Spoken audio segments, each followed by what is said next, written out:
नमस्कार, news state देख रहे हैं। मैं हूं आपके साथ शुभम त्रिपाठी। बुलेटिन की शुरुआत बड़ी खबर के साथ और इस वक्त की बड़ी खबर आपको बता दें, राजधानी लखनऊ से अपना दल एस ने बीजेपी से 10 लोकसभा सीटें मांगी हैं। तो सूत्रों के हवाले से जानकारी सामने आ रही है, दारा सिंह चौहान के बीजेपी में आने पर यह सीट मांगी है। तो बड़ी खबर आपको बता दें, अपना दल सोनेलाल ने बीजेपी से 10 लोकसभा सीटें मांगी है और दारा सिंह चौहान के भारतीय जनता पार्टी ज्वाइन करने के बाद ये सीटें मांगी गई हैं।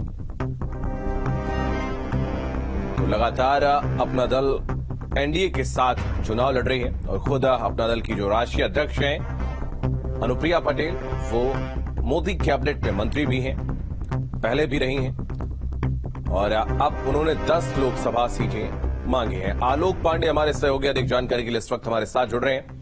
आलोक, अपना दल एस ने 10 सीटें मांगी है भारतीय जनता पार्टी से, क्या कहेंगे? बिल्कुल, देखिए लोकसभा 2024 जैसे जैसे नजदीक आ रहा है, घटनाक्रम बदल रहे हैं।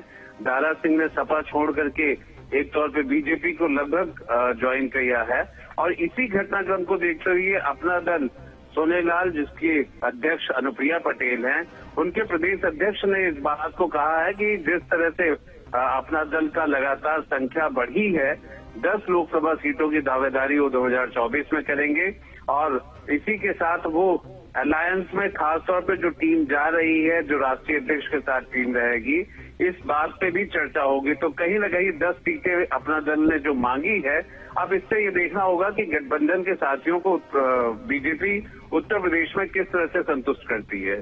जी बिल्कुल, अगर हम देखें जिस तरीके से आलोक, पहले अपना दल जो कि 2 फाड़ों में बटी हुई है, कमेरावादी और अपना दल एस, कमेरावादी की अगर हम बात करें तो समाजवादी पार्टी के साथ में है, लेकिन क्या अगर सीटों के बंटवारे पर सहमति नहीं बनती है तो एक साथ आते हुए नजर आ सकते हैं जो 2 फाड़ में है अपना दल? देखिए, राजनीति में एक शब्द है कि कहीं भी कोई भी विकल्प खुला रहता है, लेकिन एक चीज जरूर देखना पड़ेगा कि अपना दल एस, अनुप्रिया पटेल हमेशा से, जब से उनका बीजेपी के साथ गठबंधन हुआ, भले मनमुटाव हुए हों, कई जगहों पे ऐसी बात बनी हो कि मतभेद हुए हों, लेकिन अंततः साथ लड़े हैं और दोनों ही पार्टियों को फायदा हुआ, खासतौर पर बनारस और उसके पूर्वांचल के जगहों पे। तो 10 सीटों की मांग हो तो जरूर गई है, लेकिन अब इसमें देखना होगा कि भारतीय जनता पार्टी, जिसका अपर हैंड है, वो कैसे इन मांगों को लेती है। दूसरी बात है कि जहां तक अपना दल कृष्णा पटेल की बात है, तो इससे पहले के जितने भी चुनाव हुए हैं, दोनों ने अलग अलग लड़ा है। एक तरफ एनडीए का अलायंस है, दूसरी तरफ समाजवादी पार्टी का अलायंस है, लेकिन राजनीति आगे कैसे किस तरह की हो सकती है कोई नहीं कह सकता है। अभी देखना होगा कि भारतीय जनता पार्टी इन 10 सीटों की मांग को लेकर के आगे क्या रणनीति बनाती है या इनके नेताओं से किस तरह से बातचीत होती है।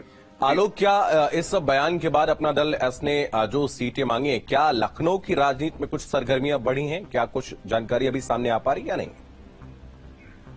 देखिए, लखनऊ की राजनीति में भी सरगर्मियां बढ़ेंगी और दिल्ली की राजनीति, खासतौर पर जब 18 तारीख को एनडीए अलायंस बैठ रहा है और ऐसे में 10 सीटों की मांग, तो न सिर्फ यहाँ पर भारतीय जनता पार्टी के अगर हम बात करें जो नेता हैं या फिर अन्य दलों की, क्योंकि इस तरह के जो घटनाक्रम बदल रहे हैं, ऐसा नहीं है, समाजवादी पार्टी भी घटनाक्रम पे निगाह रखी हुई है। राजभर के बदलते जो रूप है वो हम लोगों ने स्वयं देखा है। तो अब उत्तर प्रदेश की राजधानी लखनऊ हलचल और बदलते घटनाक्रम का कहीं न कहीं उदाहरण बनती जाएगी और आने वाले दिनों में इस तरह की घटनाएं या इस तरह की मांगों को हम और देख सकते हैं। अब देखना यही है कि कौन किसके साथ खड़ा होता है। ये अपना दल का जो प्रेशर पॉलिटिक्स है, जो उसने दबाव डालने की कोशिश की है, उसको बीजेपी कितना मानती है, यह बात कहां तक लेके जाती है। ठीक है, बहुत धन्यवाद आपका हमारे साथ जुड़ने के लिए आलोक। तमाम जानकारी के लिए बहुत शुक्रिया। तो